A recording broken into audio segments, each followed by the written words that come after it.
Hello, hello. Happy Saturday. What is good with y'all? I ain't been on here and done this in forever, man. I used to do this every morning. Ain't been on here in forever. I figure I'll hop on here and say what's up for a couple of minutes while I'm waking up. I just got out of the habit, man. I get up every morning and I sit here in my studio, half asleep, and play on my phone for like 2 hours while I wake up. So I've been thinking here, like, man, when am I going to get back on there and start blabbing every morning while I'm waking up? Oh, let's get this routine back going. We got a couple of you in here. What's up? What y'all up to this morning? Got Mary Payne. Hello. What y'all up to, man? What y'all up to? Who's it? Beanie? Is that how you say that? Hey. For those of you who are new, um, I think last year, like a year ago, every Saturday and Sunday morning, I would get on here and blab for like an hour, right as soon as I woke up in the morning. And I think I'm pretty sure I just ran out of shit to talk about. I was like, I'm just talking about the same things. And that's the thing with me, like I really get tired of hearing myself repeat myself. That's one of the reasons why I get tired of flipping tarot cards. Y'all hear me all the time saying the same shit over and over and over, and I get tired of it. So, but flipping tarot cards is my job. You know, that's my job. That's how I make money. So I kind of have to. I don't make money on this channel. I don't get paid for any of these videos. So if I get bored with this shit, I'm like, man, fuck that. I'm not doing it no more. Anyway, the weather in Vegas actually is getting very cold very soon. Like the coldness like hurried up and got here, which is weird because this is our third year here in Vegas. And the first 2 years, the cold weather took forever to get here. You know, like I remember on Halloween, it was like 80, 90 degrees, and it hurried up with the quickness. And it's cold like now. you know, I kind of like it though. Well, I don't know. Maybe I'm just getting used to it though. Maybe. I don't know. I don't know. I have no idea. But it got cold real quick. Real quick. So anyway. Yeah, I'm gonna try. I'm gonna try to get back on here and kick it, at least on the weekends. I can't promise anything, but I do kind of miss that being my little thing that I would do. I'm still half asleep right now. Anyway, though, yeah, I dig the cold weather though. I like it. That heat. I can't. I think I'm just getting adjusted to it. I think. When we first moved here, of course, those of you who have been with me through my whole journey, y'all remember that when we first moved here, I was really fat. Remember that? I was a little fat fuck. And then that year, let's see, we moved here in April of 2020. And then in July of 2020, I started working out. And now, obviously, as you can see, I've lost about 100 pounds. And I think I may just be getting kind of adjusted to it because the heat isn't as bothersome as it was. Not really, And I don't know. I overheard somebody the other day saying, I don't know, we've lived here for years and it didn't used to get this cold this quick. So I don't know. It's hard to say. Yeah. Do I have any Vegas locals in here? Anybody in Vegas watching? Y'all think it's cold too? Here lately, though, like especially yesterday, it's been like freezing in the morning. So you got to put your sweatpants and your hoodie on in the morning, and then in the afternoon it's like hot. So it gets to that point to where it's just a little bit too cold for shorts and a little bit too hot for jeans, you know? It's irritating. Anyway, though. Yeah, I know. I've been hearing that a lot. I've been having a lot of people say that I look younger. That's what people have been saying. I don't know. That's good. That's good. That was actually one of the things that I've been trying to work on when it comes to my manifestation journey. You may not think that it's related, but when I started learning, the science of manifestation and whatnot, age reversal is a big part of that. It's a big part of that. And that kind of took me by surprise at first. I, like everybody else, didn't know that we humans aren't actually supposed to age the way we do. We're not. We're not. We're not supposed to die as early as we do. We think that, 80, 90, that's just a normal human life. It's not. It's not. I don't know if there's like an exact number, but I know that humans dying at age 80 or 90 is like half of what the lifetime of a human is supposed to be. Like half. I'm pretty sure that most humans are naturally supposed to live to be no less than like 150, 200 years old. I know that sounds bizarre, but like for real. So I've been working on that. I didn't know that I was actually doing good though until I started seeing the comments like you look so much younger, you look younger. But I mean that's the thing that for me people have been telling me my whole life that they think I'm older than I am. I remember the first time I heard it, I was like 10, and my own aunt thought that I was 15. She goes, "Oh, you're only 10? I thought you were like 15." And I'm like, "What?" And then from that point forward, I heard that my whole life. My whole life. When I was 15, and I was a bad kid, got kicked out of school, man. I was a bad kid. My best friends, the people that I were hanging with, were 25, 30-year-olds. And they would forget very frequently how young I am. You know, I could go into the store and buy alcohol. Everybody always thought from the minute I hit puberty when I was 11, much younger than most people. And I grew out my beard. When I was 15, I had a full beard.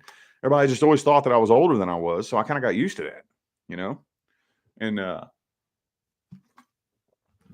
everybody always assumed that I was 45, 46 years old, when I was 21, 22. I don't know why. I don't know. But then once I hit my 30s, my age, I guess, started catching up to my appearance, so now I see that in the comment section all the time. You look younger, you look younger. And I'm like, well, cool, that's good. I guess that means it's working. Yeah, I mean, I can't promise anything, Manuela. I can't promise anything, but I want to like start bringing this back. You know, I want to try. Maybe I have some new things to talk about. I don't know. Maybe I just remember, like I was saying a minute ago, for those of you just now tuning in, I vaguely remember not doing this anymore because I was tired of just talking about the same shit, and it would just get to the point to where we would just be talking about the same stuff. And I'm like, man, I'm tired of repeating myself. So I don't know. Maybe I got some new stuff to talk about. Maybe. Maybe. I mean, my life hasn't really changed that much. I'm a boring dude. I mean, I don't do much. We don't get out much. Me and my wife work here at home, and that's our life. We just wake up and this is my office, my studio. Her office is downstairs, and we wake up, get the kids to school, and then we work. And then the kids come home from school, and it's kind of boring, honestly. It's kind of boring, but I guess that's self-employed life for you. That's self-employed life for you. I don't know, man. I dig it. I dig it. I wouldn't trade lives with anybody, honestly. Yeah, yeah, we're still thinking about moving, but now it's up there. It's still up there in the air where it's like, who knows? We don't know where we're gonna go. Honestly, one of the biggest things we've been thinking about and debating for the past 6 months or so is whether or not we should downsize. You know, we're really on the fence.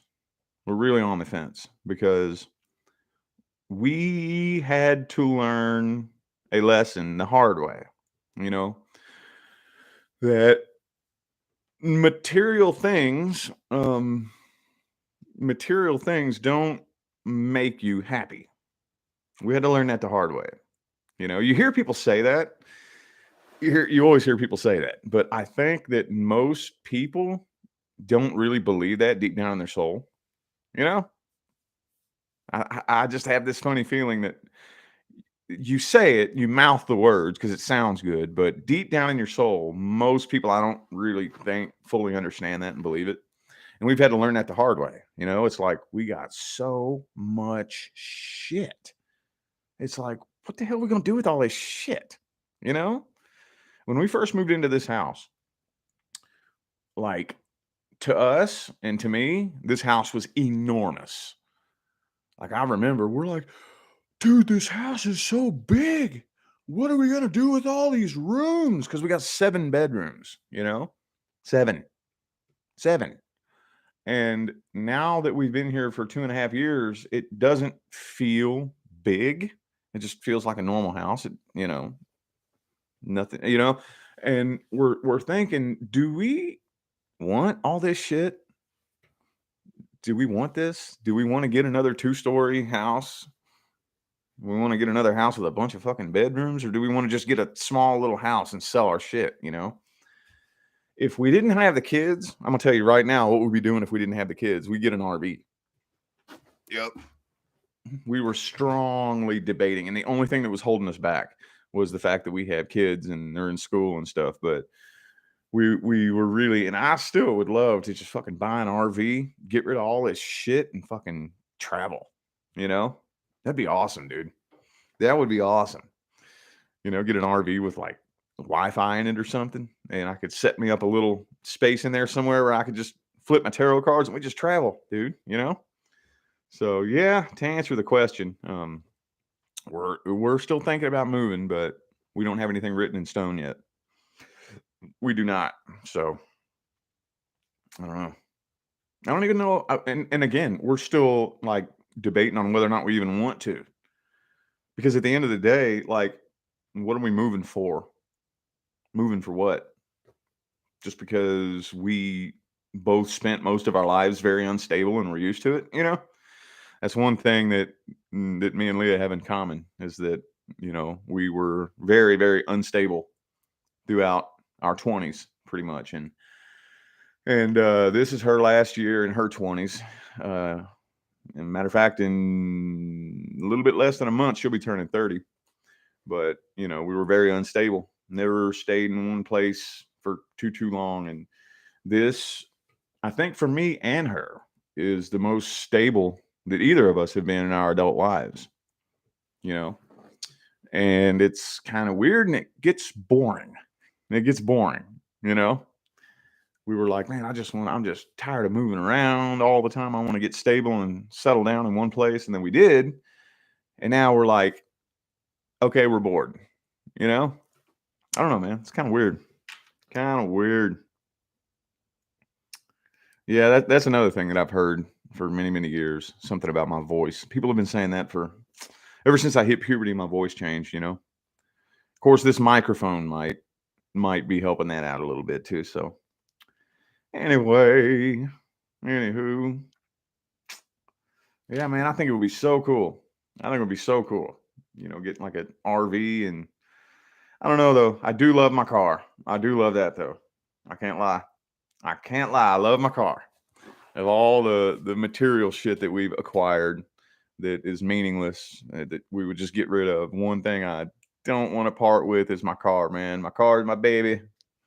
Hate to say it, but I do have one material possession that that I do love. I mean, if I had to, fuck it, I could walk away from it, but I would rather not. I love my car. My car is it is a 6th gen Camaro SS, and I love it. I love it. Camaro SS, and I've like it. I don't know if y'all know anything about sports cars or Camaros or whatever, but mine was the one that had the two hood vents on the hood, you know, because the 6th gen Camaro has gone through several different styles, I guess. And I think I got like one of the very first ones. It's 2017, 50th anniversary. It has 50 on the steering wheel, and it has two hood vents going down the hood. And I painted them lime, or neon green or whatever. And I put, the claw marks. You see people put the claw marks on the headlight. I put lime green claw marks over the driver's side headlight, and I got a tow hook. In the grill, and it's lime green. So, and the little SS emblem is lime green. So, yeah, that's me. If anybody in Vegas see that goofy looking black and green SS, that's me. That's me. Yeah, man. I feel you. I'm the same way. I get rid of all this shit in a heartbeat, but I don't want to get rid of my car, man. She's my baby. I mean, it probably too is because I've never got the chance to own a car that I actually like. Like my whole life, I've just had to settle. I've had to just settle and be like, all right, well, at least I got a car. I'm thankful.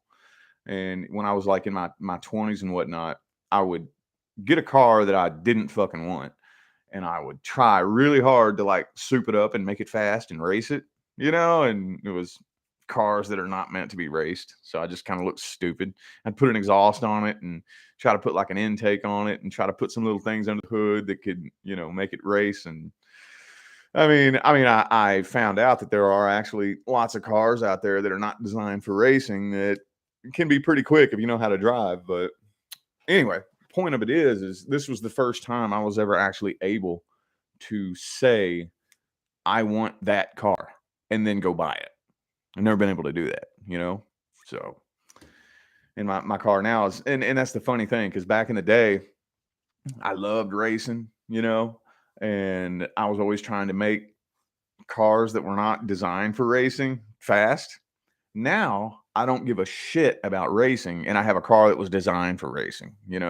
That's the funny thing about it. It's like a little paradox. I don't. I mean, people. Of course, this is Vegas. So there's supercars and stuff like that all over the place. You see Lamborghinis, Bugattis, fucking McLarens everywhere. That's nothing. But whenever you drive a car you drive a fast car, people try to race you all the time. And I've grown out of that. I don't like it. People, Mustangs will pull up next to me and rev their engine like they want to race. I'm like, no, I'm not racing. I don't want to. I'm not into that anymore. So kind of funny. And these fucking, what are they called? The Hellcats, those Hellcats are every fucking where. And I personally feel like those are the ugliest goddamn cars.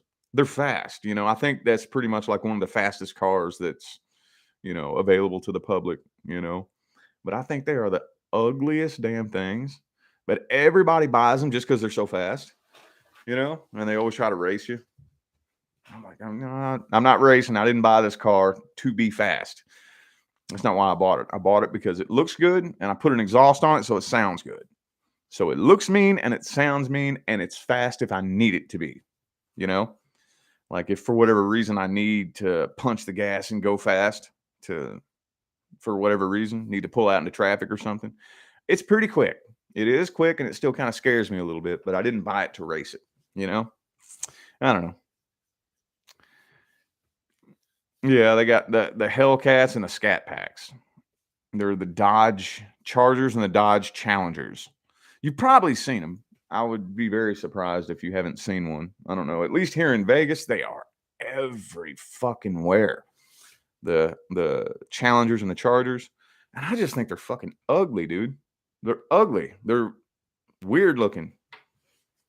They're weird looking, and it's like you can tell in the car community who cares only they don't care about anything but speed and horsepower. That's all they care about.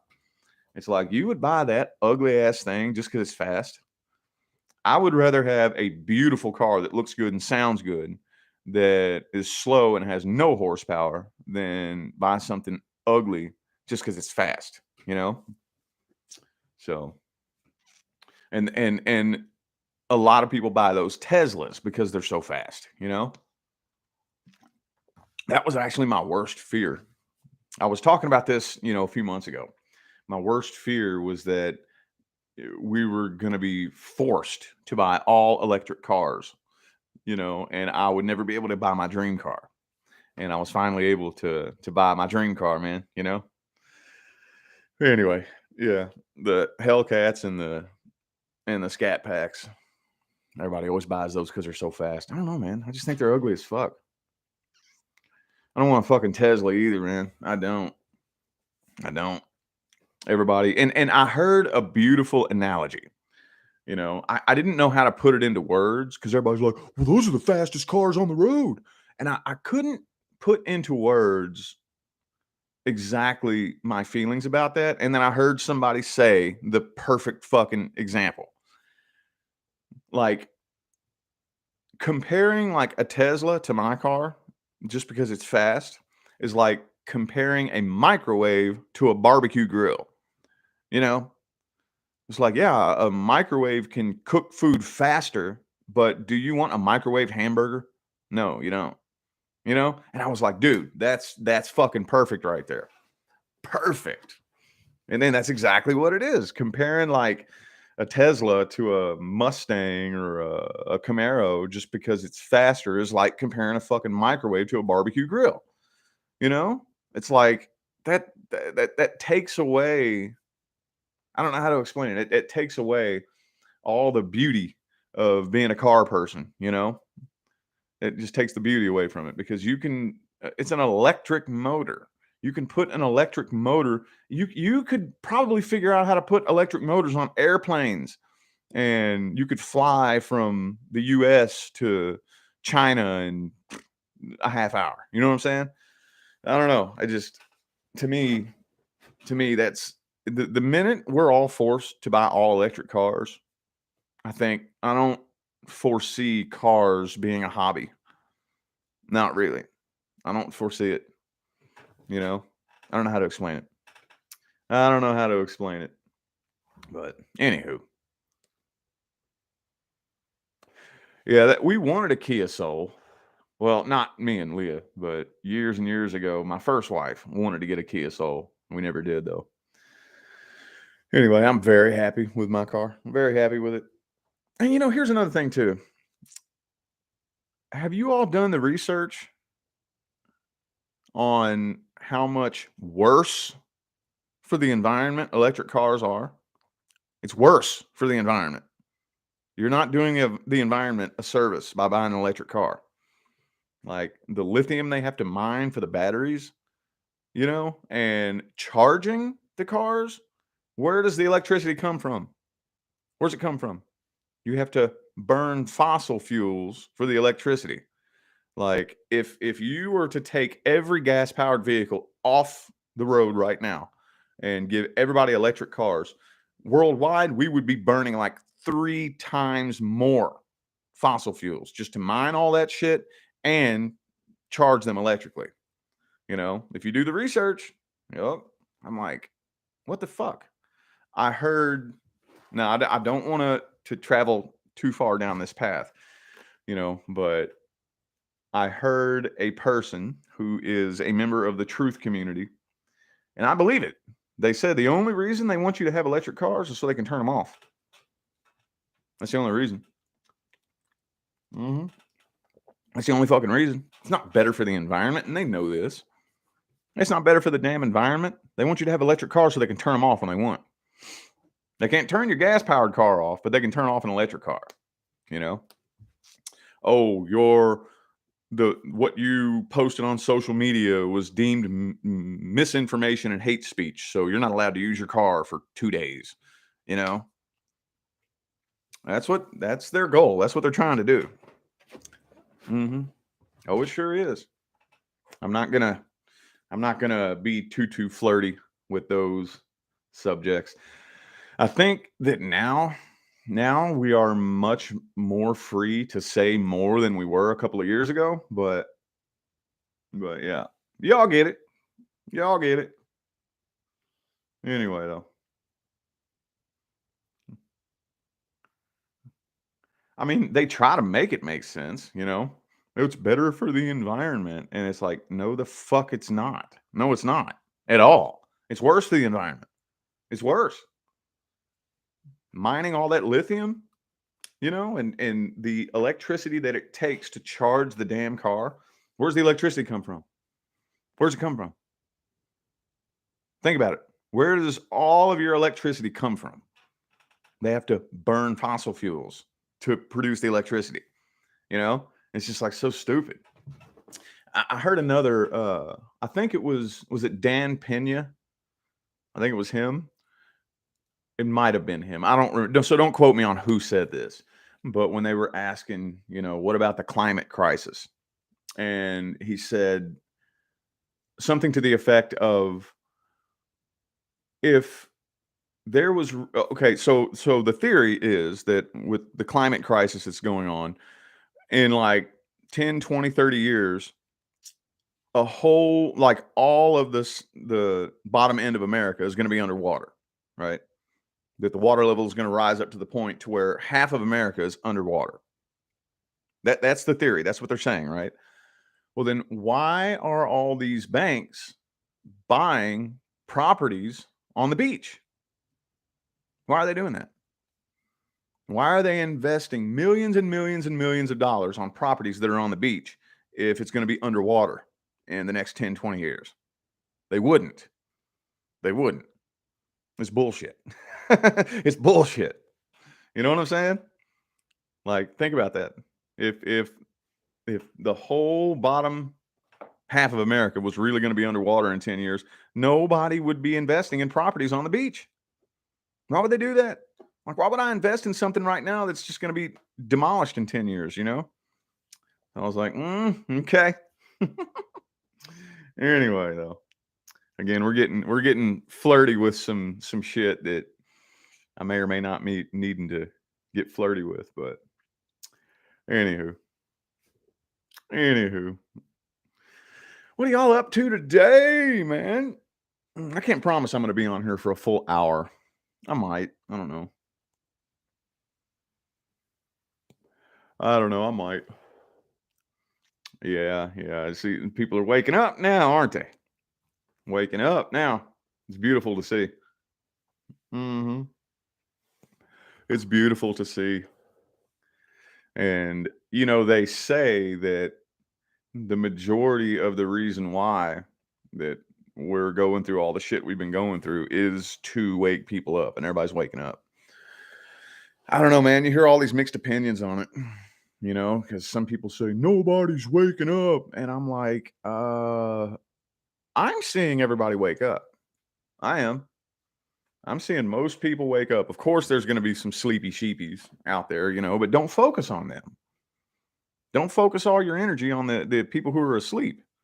If that's all you focus on, of course you're not going to see anybody wake up. If that's all you do is sit around and talk about everybody that's asleep and whatnot. And I'm not saying that nobody's still asleep, but these people who say this, I think that that's all they're focused on. If all you think about is yellow cars, you're going to see yellow cars everywhere. You know what I'm saying? So, anywho, yeah, I really don't know. I have no idea. I don't know. Like, I mean, okay, so the first thing that you have to understand is that we have to move through 4D before we get to 5D. We're not going to be able to jump straight from 3D to 5D. I mean, unless you want to just die, I guess you can do that. But, we have to move through it. We have to move through it because this dimension is so dense. It's so dense. We're not going to be able to just jump like that. We're going to have to move through it. So, I don't know though. I don't know. That's a good question. I have no idea. I don't even know what to think about it. All I'm really thinking about is just, you know, evolving and increasing my vibration. I want to be like next year, I want to be a more evolved person than I am this year. That's pretty much it. Pretty much it. After a while, inner work, and evolutionary work and whatnot gets kind of addictive. It's really uncomfortable at first, but it gets addictive after a while, and it gets to the point to where it's a lifestyle and you don't even think about it. So yes, we are in 4D. Yep. Yep. We are in 4D. We absolutely are. We have been for several years, actually. It's like the way I look at it, it's not like you cross a finish line saying, okay, you're leaving 3D and now you're in 4D. It's like a vibrational, gradual shift, you know? And a lot of people say that if there was a, quote unquote finish line, or a borderline or whatnot, then we crossed it like 10 years ago. You just couldn't really tell. It's kind of like when you're going from one state to another. If you don't see that sign that says, welcome to Missouri, you can't really tell that you've crossed into another state. Not really. But the further and the further you drive across the country, the landscape starts changing slowly. You know what I mean? So I think going from 3D to 4D is very much the same. At first, you can't really tell. But the more time passes, the more things kind of start to change and evolve and grow and whatnot. But anywho,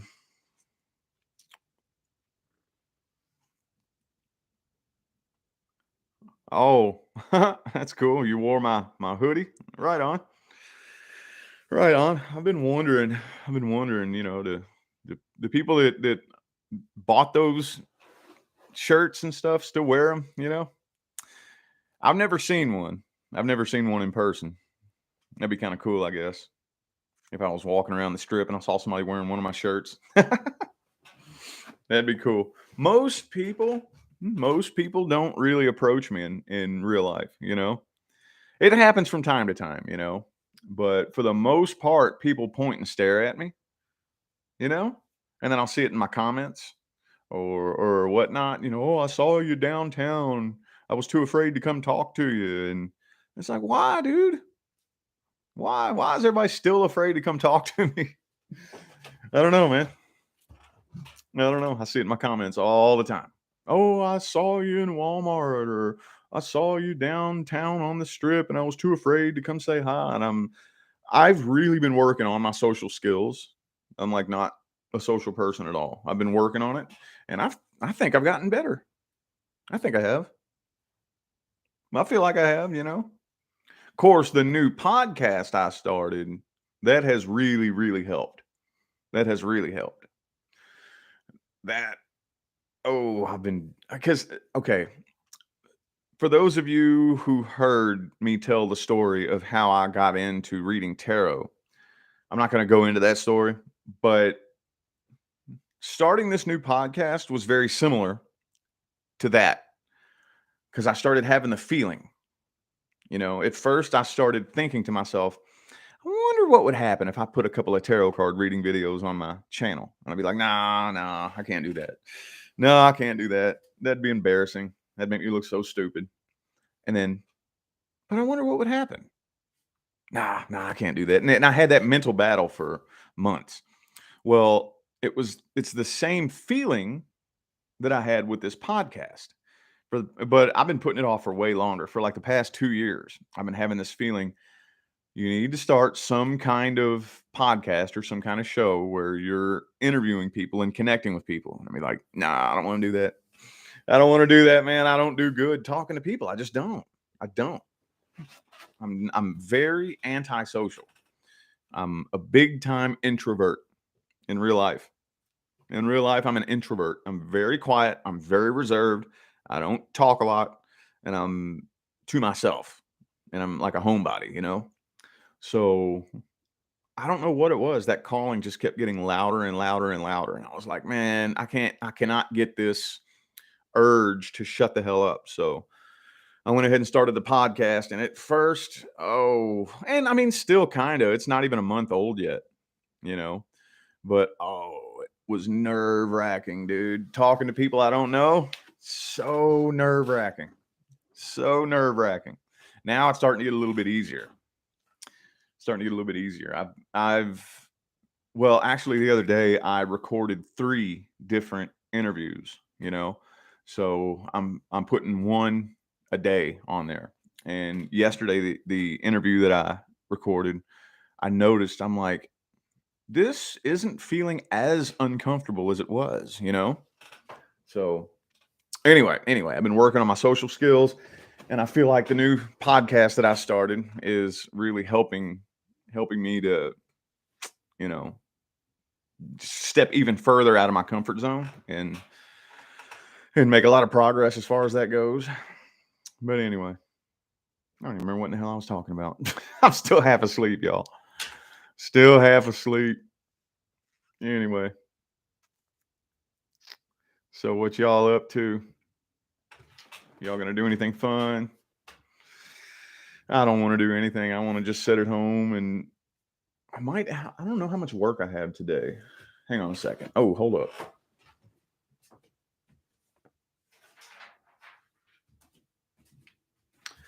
I do have a 10 a.m. same day reading that I got to do here, and I guess I got about an hour before I got to start on that.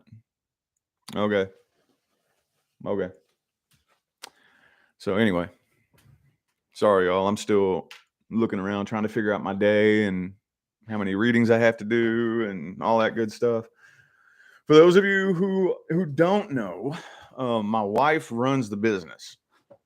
She runs it all. She's the one that turned it into like a legit business. When we got together, all I had was a YouTube channel and I was getting paid ad revenue from YouTube, and that's it. And she's the one that took it and turned it into what it is today, which is Rich Lop LLC, and she runs it. She's the one that does all the emails. She's the one that talks to all the people. She runs everything. So like we have this. I honestly don't even really remember. Hang on a second. Hold up.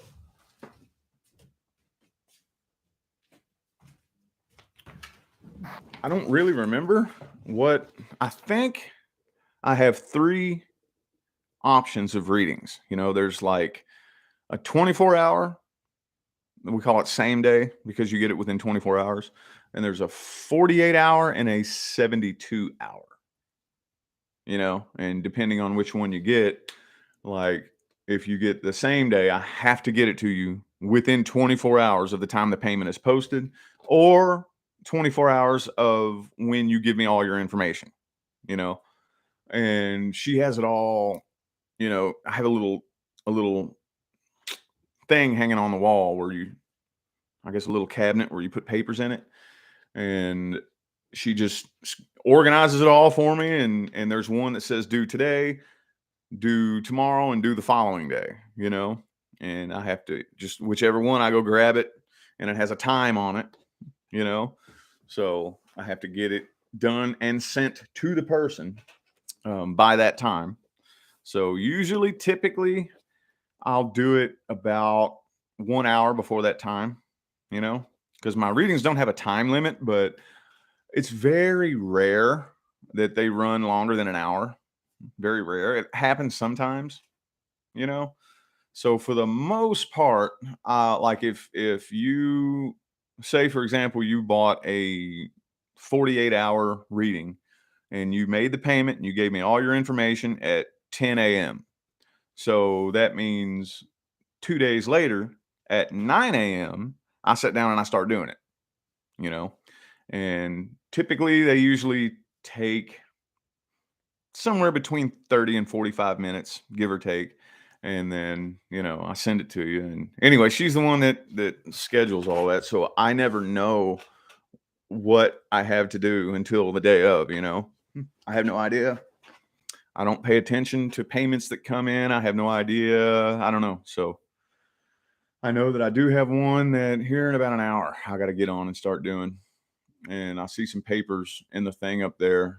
So I might have a heavy work day today. I don't know.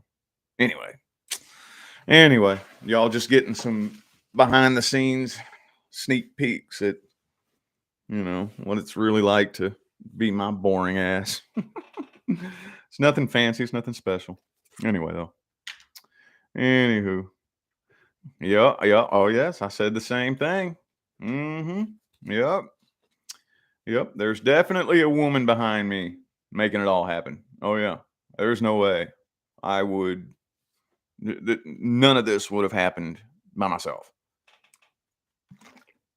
If I never met Leah, I would probably still be living in hotels. For real. I'll probably be living in a damn hotel, man. Yep.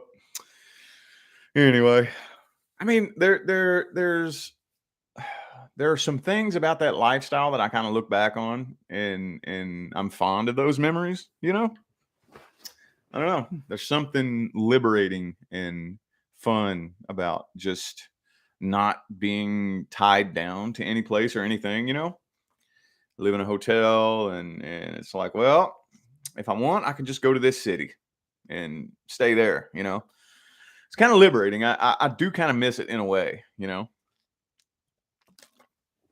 Anywho.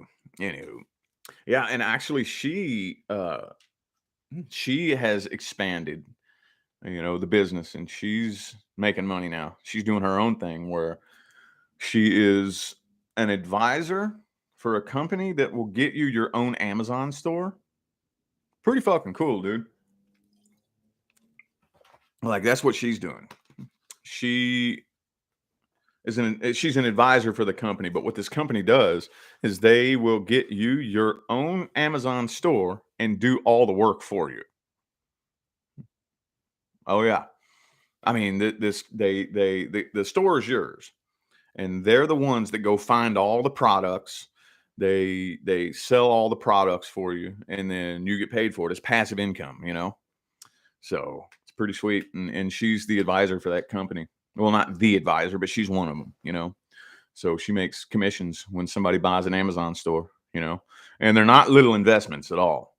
Oh no, they're not little investments. I think, well, for the rest of this month, the smallest investment you can make is $26,000, and then after October, they're doing away with the $26,000 Amazon store, and the smallest one you can buy is 60 grand. They got like 60,000 and 100,000. It's a for real a real deal. Like no little playing around shit. It's for serious investors. Like if you're really wanting something to invest in, an asset. If you want to invest in an asset where you can really literally just sit back on your ass and just make money, that's what she does. So super proud of her, man. It's cool because she was stepping outside of her comfort zone too, and I'm like, yep, that's part of the path. That's what you got to do. That's what you got to do. You have to be willing to be uncomfortable. You got to be willing to be uncomfortable and do shit that makes you feel weird. And you got to do shit that scares you and makes you feel uncomfortable. If you're not willing to do that, you will never be successful, ever. Nope. So yeah, that's what we got going on. I guess that's one cool thing from 2022. I've personally partnered a second channel, and she has picked up her own little business on the side, So that's about all that's changed with us, though. That's about it. Other than that, we're still the same boring ass people that just live and work at home. Anywho, though, yeah, the good old motel room lifestyle. I kind of, and again, like I said, in a way, I kind of miss it. In a way, but anywho, I'm probably going to go ahead and hop out of here, y'all. And again, I'm not promising anything. I'm not promising, but I want to try to start doing this more again. I want to try I want to try. I want to try. I can't promise nothing, but I'd like to be able to pick up the habit of getting on here and blabbing at least on Saturday and Sunday mornings, So anyway, I'm going to get out of here. I got some personal readings to do, and I will see you all at some point later on my main channel. Y'all enjoy the rest of your day.